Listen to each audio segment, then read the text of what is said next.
ay nasa mga huling talata na sinasabing samantala may oras pa ay magaan ang maaga. Kung gumabit, umihim na, ay lalong maghihirap. Kung gawin, nangangapa ang puso at yung loob, yung aaray sa Diyos, magsisisi ka na matakot na marating mong ibobos ang bayan ng Santos. At kung marating na naman ang langit na kapisanan, ay doon mo makakamtan ang yaman at kaginhawahan ng Diyos mong may kapal.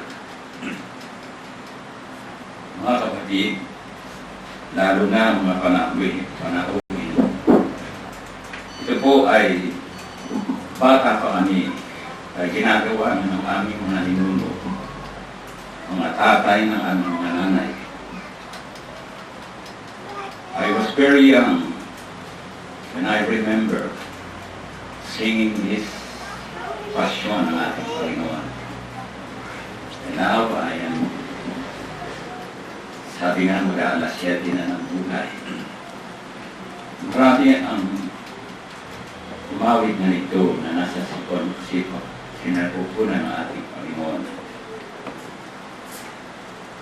Alam namin one day, kami man ay umawala. Kaya I challenge yung mga kabataan na narito. Pakiusap namin natitira pang mga elders. Huwag ninyong papabayaan ang deposyon ng pamilya natin. For centuries, ito ay ginagawa natin. Kaya nais kong i-share sa inyo ang sinasabi sa aklat ng mga ngaral, Kabanata 3, na sinasabing may kanya-kanyang panahon. Ang lahat ng pangyayari sa daigdig ay nagaganap sa panahong itinakda ng Diyos, ang panahon ng pagsilang at panahon ng pagkamatay. Ang panahon ng pagtatanim at panahon ng pagbunot ng tanim. Ang panahon ng pagpatay at panahon ng pagpapagaling. Ang panahon ng pag-iba at panahon ng pagtatayo. Ang panahon ng pagluha at panahon ng pagtawad. Ano ang mapapala ng tao sa kanyang mga ginagawa? Alam ko na ang itinakda ng Diyos sa tao, iniaangkop niya ang lahat ng bagay sa kapanahunan. Ang tao'y binigyan niya ng pagnanasang alamin ng bukas, ngunit hindi binigyan ng pagkaunawa sa ginawa ng Diyos mula sa pasimula hanggang sa wakas. Alam kong walang pinakamabuti sa tao kundi magpakaligaya at gumawa ng mabuti habang siya'y nabubuhay. Alam ko ring kalooban ng Diyos na ang tao'y kumain, uminom at magtamasa sa bunga ng kanyang pagpapagal. Yao'y kaloob ng Diyos. Alam kong mamamalagi ang lahat ng ginawa ng Diyos. Wala nang kailangang idagdag, walang dapat bawasin. Gayon ang ginawa ng Diyos upang ang tao'y magkaroon ng takot sa Kanya. Lahat ng pangyayari ngayon ay nangyari na noong una, gayon din ang magaganap. Paulit-ulit lamang ang mga pangyayari. Kaya mga kapatid, ipagdasal natin ngayon ang kaanin ng ating mga angkan na umalis na, namamatay. Ngunit sila ay patuloy pa rin marahil nananalangin doon sa kalangitan sa katatagumpay ng pasyong ito. Alalahanin natin, itong ginagawa natin ito ay hindi kailangan ng Diyos, kundi ito ay nakatutulong sa ating kabanalan. Ang hindi magbasa, okay lang kay Lord. Ngunit ang nagpapakasakit, bibiyayaan niya. Kaya sa sandaling ito, let us offer a silent prayer for those who died. Na dati kasama natin dito, ngayon wala na. Sila noon, bukas, maaaring tayo. Isa-isa lang, sila ang nauna, tayo sa dahong huli. In a moment of silent prayer, let us pray. Napakarami na nila. Almost a generation ago.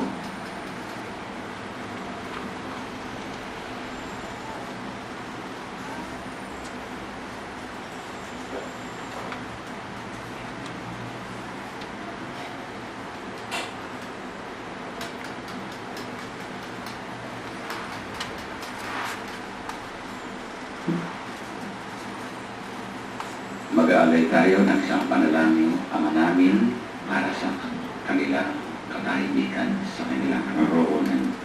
Ama namin, sumasalangit ka, sambahin ang ngalan mo, pagsamin ang ngalan mo, sundin ang loob mo ulit sa lupa para sa langit. Bigyan mo kami ngayon ng aming kakanan sa araw-araw. Patawarin mo kami sa aming kasalanan, para na mapatawad namin sa nagkakasala sa amin. Huwag mo kami kayo sa tukso, diyan kami sa lahat ng masama. Ngayon mga kapatid, kung nais po ninyong banggitin ang kanilang mga pangalan ng ating mga mahal na mga kamag-anak, ina, kapatid, now this is the time to lead them unto the Lord. Kung tayo nakikisa sa Kanya, tayo ay mayroong pakinabang. Marahil, tinatanong tayo bawat isa, ano ang gusto mong iyaya sa ginawa mong pagbabasa ng pasyon sa aking larawan, sa aking imahen na narito? Magsalita po tayo, taas po natin ang ating dalawang kamay sa ating Panginoon. Kagalingan, tagumpay sa pag-aaral sa ating buhay. Kagalingan ng isang mahal sa buhay. Usahin ang kagalingan. Praise the name of Jesus. He is my rock. He is my fortress. He is my deliverer. In Him will I trust. Praise the name of Jesus. Love the name of Jesus.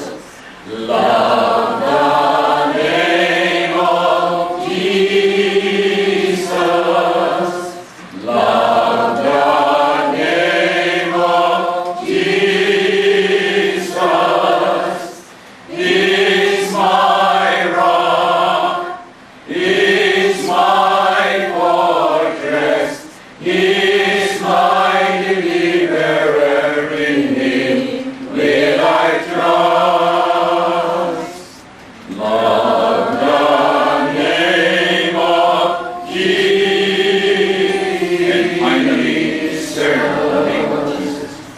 Serve the name of Jesus. Serve the name of Jesus. He is my rock. He is my fortress. He is my